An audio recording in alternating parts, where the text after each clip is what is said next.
Mengikut Kristus lahir batin, mungkinkah? Saudara, sia-sialah benih unggul ditanam jika tidak tumbuh dan menghasilkan buah berlipat ganda. Injil hari ini berbicara tentang puncak hidup Kristiani yang sejati, yaitu pemberian diri demi kebaikan orang lain. Bagi Yesus, waktunya, saatnya sudah tiba, yaitu puncak pemberian hidupnya melalui sengsara, salib, dan wafat untuk memuliakan Tuhan Bapanya. Inilah intisari kabar gembira Tuhan pada hari Minggu Prapaskah kelima ini. Hidup baru dan hidup kekal hanya mungkin dengan jalan pengorbanan dan pemberian diri. Sacrifice and service.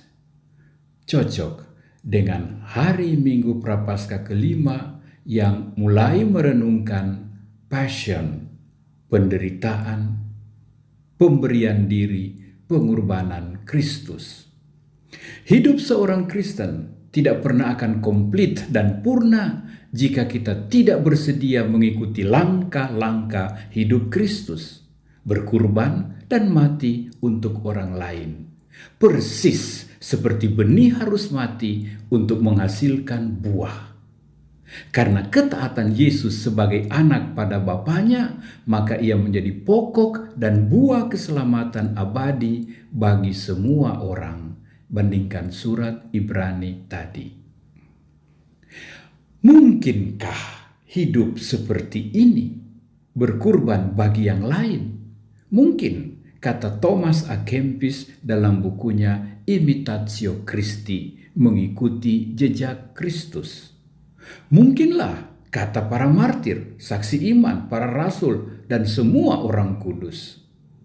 Hidup seorang Kristiani, pengikut Kristus, bukanlah mencari kesenangan atau kepenuhan hidup pribadi, tetapi sesamanya. Ia memberi diri, kehilangan diri, agar yang lain hidup dalam kelimpahan. Yohanes 10 ayat 10. Seperti garam, bagaimana garam berfungsi dengan larut dalam air, dalam makanan, demi memberikan cita rasa. Seperti terang, bagaimana lilin memberi terang dengan bernyala meleleh sampai habis. Kita hidup dengan menerima, kita menghidupkan dengan memberi. Ajakan Yesus, siapa kehilangan hidupnya, ia akan memperoleh hidup yang kekal, tidaklah mudah dipahami. Tapi Yesus sendiri menunjukkannya. Kesejatian hidup Kristiani nyata dalam kemampuan memberi diri berkurban demi keselamatan atau kebaikan orang lain. Siap berkurban, kehilangan kesenangan dan kenyamanan diri demi hidup yang lebih baik dari orang lain. Mungkinkah atau mustahil? Mungkin ini bukan OKD, omong kosong doang. Lihat, setahun lalu, 25 Maret, Pastor Giuseppe Berardelli, seorang imam Itali yang terkena COVID-19, memberikan respiratornya kepada pasien lain yang jauh lebih muda, dan ia sendiri kemudian wafat. Di tahun yang sama, September tahun lalu, Cyrus Habib, wakil gubernur Washington, berhenti mengakhiri tugas sebagai wakil gubernur dan tidak lagi mencalonkan diri untuk menjadi gubernur Washington dan memilih menjadi pastor Yesuit di Amerika. Mengapa? Karena ingin membaktikan hidupnya lebih khusus melayani orang kecil, memberdayakan mereka yang malang, menyembuhkan yang luka, dan membantu orang muda merancang masa depan yang berarti. Wow, wakil gubernur, bujangan, tampan, smart, politician kelas tinggi, ternyata memilih berkurban demi kebaikan orang lain. Saudara, banyak orang tua, ibu dan bapak kita yang siap berkorban, bekerja di sana sini lembur siang dan malam demi sekolah, sandang, pangan, kesehatan anak cucu. Ada rasa bahagia kendati banyak kurban dan derita. Berapa banyak orang tua siap berkurban tanpa mengeluh asal anak cucu bahagia, sehat dan baik. Mereka selalu mempersilahkan anaknya makan duluan. Dan ketika anak-anak mengajak, ayo mari papa mama makan, mereka akan menjawab, makanlah nak, mama belum lapar. Padahal dia sungguh belum makan apa-apa. Atau berapa banyak mama yang bekerja sampai larut malam. Anak-anak mengajak, mama istirahatlah, boboklah. Ia menjawab, tidak apa nak, mama belum mengantuk. Padahal seharian dia belum istirahat sejenak pun. Dan dia masih mau menuntaskan setiap kerja agar besok bisa dimulai dengan baik dan lancar. Mengapa? Karena ada cinta yang berkorban, ada diri yang melayani, ada kebaikan orang lain yang diutamakan. Pertanyaannya, apakah teladan-teladan orang-orang Kristiani sejati ini masih menggugah kita, menantang dan mengundang kita menjadi orang-orang yang berani memberi hidup? Benarlah hukum alam, tiap orang mencari kesenangan dan menghindari kurban. Ingin safe, selamat dan happy. Siapa mau menderita, mau mati bagi orang lain? Lalu apakah Yesus tidak memiliki kecenderungan manusiawi ini? Pastilah. Tetapi dengan tahu dan mau dia memilih jalan salib, jalan kurban, jalan pelayanan demi banyak orang. Memang tak semua orang mau menderita, tapi Yesus rela menerimanya karena ia menghargai keselamatan kita lebih dari hidupnya sendiri. Bukankah itu yang ditiru oleh Pastor Giuseppe tadi, oleh Cyrus Habib tadi, oleh Pastor Maximilianus Kolbe yang rela mengganti seorang bapak muda beristri, beranak yang akan dihukum mati?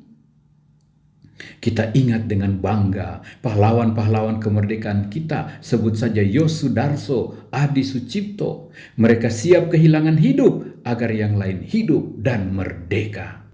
Mati satu, tumbuh 1000. Apakah kita masih memiliki pemimpin-pemimpin seperti ini, bersemangat korban penuh kepahlawanan? Terima kasih untuk pahlawan-pahlawan dewasa ini, mereka yang selalu siap menjadi donor darah, donor ginjal, pelopor dapur umum, volunteer dan relawan di garis-garis terdepan di musibah dan kemelaratan negeri kita. Di tengah-tengah kita selalu ada orang-orang yang telah berupaya mengikuti semangat pengorbanan dan pelayanan Kristus. Kita bersyukur, angkat topi, appreciate, 2 jempol bagi mereka. Luar biasa. Ingat, ketua-ketua wilayah rohani, ketua-ketua kelompok kategorial, petugas-petugas umum di gereja, pribadi-pribadi yang unggul dalam berkurban, habis-habisan demi gereja, demi keluarga, demi masyarakat. Melalui tema APP 2021, gereja menghimbau putra-putrinya, ingat, kamu adalah fratelli tutti, kamu semua bersaudara. Beranilah berbagi, saling memajukan, melangkahlah untuk berbela rasa, bersolidaritas, untuk memberdayakan yang lain. Pasti ada rasa kurang nyaman, ada kurban-kurban yang perlu ditanggung dan dipersembahkan. Umat Kristiani awal sudah hidup atas cara ini. Cor unum anima una, sehati sejiwa di bidang rohani maupun jasmani. Terima kasih untuk kotak-kotak, amplop-amplop APP baik pribadi maupun keluarga yang kita telah siapkan. Terima kasih untuk gerakan-gerakan solidaritas, memecah-mecahkan roti, membagi-bagikan waktu, perhatian, doa, pelayanan, juga bakat dan talenta bagi yang lain. Sungguh, jika kita tidak bisa mengikuti semangat utama Yesus yang berkurban dan tersalib, sia-sialah dia menjadi jalan kebenaran dan hidup. Sia-sialah pengorbanannya. Dia adalah benih unggul dan kitalah tunas-tunas barunya. Saudara-saudariku, kita dapat merubah dunia dengan kurban dan pelayanan kita sekecil apapun. Banyak kesalahan, keburukan, kejahatan, malapetaka terjadi saat ini karena orang tidak berani berkurban, tidak berani melayani. Sebaliknya ngotot mencari kesenangan dan keuntungan pribadi semata, tanpa hati, tanpa kemanusiaan, malah dengan arogansi, kekerasan, dan ketidakpedulian. Gloria Dei homo vivens est. Kemuliaan Tuhan adalah manusia yang hidup. Seperti Kristus yang ditinggikan, menarik kita menuju hidup yang berlimpah. Semoga hidup kita sesederhana apapun, berbagi senyum, memberikan encouragement, peneguhan iman, berbagi ilmu, berbuat karya-karya kebaikan, uluran tangan, disertai pengorbanan dan pelayanan tulus, menghidupkan orang lain, merubah hidup kita pribadi, hidup sekitar kita, bahkan dunia kita. Hidup seperti ini akan memberi makna dan kebahagiaan pada kita masing-masing, kendati ada kurban. Dan kita takkan pernah gagal diganjari oleh Tuhan dengan hidup yang kekal. Benih telah ditanam, itulah Kristus. Buahnya akan tumbuh berlipat ganda, itulah kita. Mengikut Kristus, mungkinkah? Ku hendak mengikut Kristus, lahir batin, lahir batin. Ku hendak mengikut Kristus, lahir batin.